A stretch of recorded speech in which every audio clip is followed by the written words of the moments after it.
继续来关心花莲马太鞍房山湖水灾专案侦办的进度。南保署其实伫个水灾前一日就发布了红色警戒，照理应该强制撤离，但是光复乡不但无积极作业，甚至佫向县政府约报撤离的人数，其中涉嫌过失害死人罪的秘书甲科长以20万甲15万块来交保。乡长另外一个涉嫌公务员登记不实罪，有篡供逃亡的可能，检察官要求收押禁见。昨早起，洪诉所约谈，一直到暗时11点，洪带到地检署复审。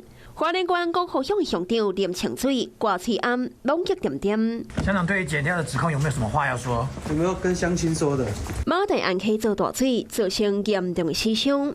乡长问话了后，涉嫌过失致死罪以及致死公务员登载不实罪，获检方声押禁见。林姓被告有勾串共犯及证人之余，有其他的原因及必要，予以当庭逮捕。光复乡洪这个撤离不确实。包括乡长、秘书、民政科长甲生前的前承办人，负责灾害防救业务。明知影林保署伫灾前2天发布预防性撤离的红色警戒，灾前1天的早起升做红色警戒。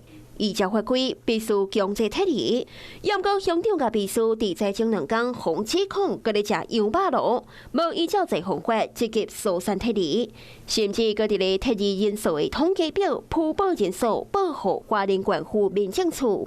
计3个月过，地检署总算出手。主管的这个权责单位太多，然后又造成非常多的民众死伤失踪。然后就加上灾后重建以及相关的资料的一个灭失，所以在证据资料如此庞大，也有部分资料取得不易的情况下，所以才会历经了数个月。除了乡长，其他3个被告涉犯过失致死罪，张秘书20万交保，王民政科长15万交保。生前的前民政科承办人虽然问话了后请回，也毋过甲其他2个人同款，互限制住所、出境甲出海，该等检方进一步调查。